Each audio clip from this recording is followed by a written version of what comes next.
Hi everyone, I'm Osette. I'm the Associate Restaurant Editor here at Food and Wine, and today we're going to make Yayla Çorbası or yogurt soup, which is a traditional Turkish dish that's really wonderful for cold winter nights when you don't want to run out to the grocery store and you certainly aren't looking to do something that's too labor intensive. Plain yogurt is really used in a lot of different Turkish cooking. I would say that it's used in a lot of sauces, whether it's on kebabs or mantı, but it's also really central as just like a side dish at dinner. A lot of Turkish families will just have a big bowl of plain yogurt that they'll spoon over veggies or have with meat. It's kind of a nice way to pay homage to a really central ingredient in Turkish cooking, but also get to incorporate it into a full meal. This is definitely, a main course. It freezes really well, and it also makes a ton of soup. So first off, we're going to start with 6 cups of low sodium chicken broth. I have a lot of admiration for people who make their own broth. I am not one of you. I am definitely a store-bought gal, so 6 cups of regular broth should do the trick here. It's definitely what my mom did when I was growing up. And so, can I open this? It's always a bad sign when children's safety locks work for me. I don't know what to really make of that. Anyway, now that the broth is open, so 6 cups in here. It sounds like a lot of broth, but that's mainly because this is really kind of the heart and soul of the soup other than yogurt. It's, this is it's pretty low ingredient in terms of what you're adding here. This is a recipe that you don't have to take out a cutting board for, which I think is pretty amazing. I will say also that if you have bouillon cubes on hand, I've used chicken bouillon cubes before, they work just fine. Actually adds a little bit more flavor and like some nice herbs and notes like that. So definitely feel free to use those if you have them sitting in the back of your pantry. So we're gonna bring this to a boil. I'm gonna go ahead and take this guy over. While this is doing its thing, we're just gonna kind of, hang out, catch up on whatever errands there are around the house. It doesn't take a terribly long time to boil, but obviously we're gonna wait for a little bit. So we're gonna do 1 cup of pearled barley. I really like to pick some up at the Middle Eastern grocery store that's in my neighborhood. They usually have a really wonderful selection, and barley is just like it's wonderful to add into soups that don't call for it necessarily, but I find that it just adds a lot of texture to my soup. So I like using it a lot, but especially in this guy.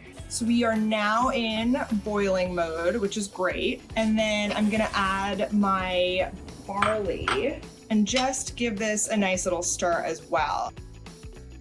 So now it's time for the star of the show, which is the yogurt. There are a couple of kind of important yogurt disclaimers here. First and foremost, I absolutely would not suggest using Greek yogurt or low-fat yogurt or get the whole-fat yogurt for this. It's the main ingredient, and it's gonna really make or break your soup. Another thing, and this is maybe a me-specific mistake, but I have found several times that packaging for vanilla yogurt and plain yogurt actually looks incredibly deceptively similar, and I have been to the grocery store and picked up a large carton of vanilla yogurt. Just be ready to start cooking with it for this soup and realize that it's vanilla, and that is really gross. So don't do that. Definitely make sure you're picking up plain yogurt. So grab some all-purpose flour. You're gonna need a couple tablespoons here. Gives the soup a little bit of body. And then egg yolks. Do the old egg yolk dance. Okay. So, whisking. It's just gonna get nice and smooth and thick really quickly. But you are also gonna run this through a strainer. So, don't be too stressed out if there are some random clumps of yogurt or flour or even egg. All right, so once you've gotten this nice and smooth, you're gonna add your 2 cups of cold water. And yeah, do that nice and slowly. Don't pour it all in there at once. Otherwise, you're gonna get kind of a goopy mess. Yogurty goodness. And we're gonna add that into the main Dutch oven. So the second component we're gonna want for this are chickpeas, and this is something that I know some people wanna use dried. I've used canned chickpeas all my life, and they work perfectly for this recipe. It's definitely what my mom did when I was younger, and you know, these are just a phenomenal way to add texture to this soup. We're gonna go ahead and add our chickpeas and just give it a nice little stir. You'll see there's a lot of great texture in here. So we're gonna take a mesh strainer and use it to add our yogurt. This is like the kind of beauty moment of this soup, because you can see the colors really coming together.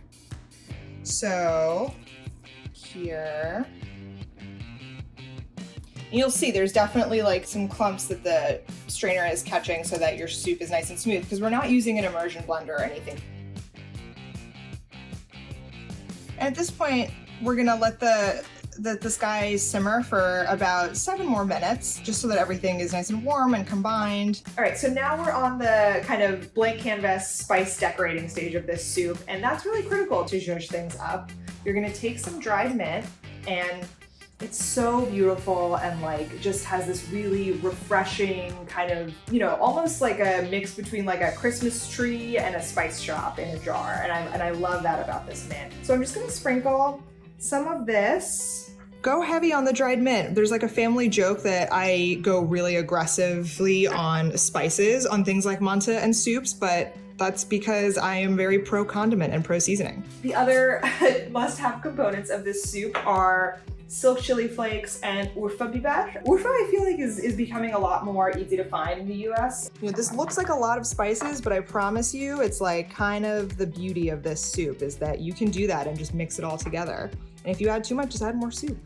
And then this is the Urfa. The Urfa adds like a really wonderful kind of like raisiny taste. Red chili flakes, just, you know, they're packed with heat. They're so lovely. And you can see the kind of like mosaic here that you have with all the spices and the colors. It's my favorite stage of this soup. I think it's also Instagram friendly moment. So if you're looking to give this soup a little bit of love that way, I would definitely do it here. And then the traditional side to have with soup, you know, Turks love pide bread.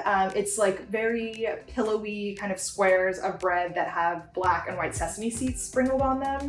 I am really into sesame seeds, so you can see that I went for a pretty heavy sesame pita here. This is a lot less fluffy than the ones that you'll find in Turkey, but you know, we're not in Turkey, so we're doing our best. So yeah, you would just take this and like dip it into your soup and really soak this up. It's the swirl moment. And you'll see this as like a really lovely kind of way where all the spices mix together. And yeah, and you know, a spoonful of this has your barley, your chickpeas, and it's just lovely. It's really good. The yogurt is tangy, which is critical. What I love about this soup, you know, in addition to the tang that you get from the dairy in here, once you add the spices, they all kind of commingle in this like, you know, really harmonious way where the dried mint makes it really kind of refreshing and herbaceous. I wouldn't recommend using fresh mint here, even if you have it on hand. This is one of those instances where dried mint is actually the way to go. We have kind of the herbaceous element, the sweeter element, and then we've got heat from the silk chili. And together it's just, you know, it's everything that I would want in a soup. It's got different flavors, different textures. It works.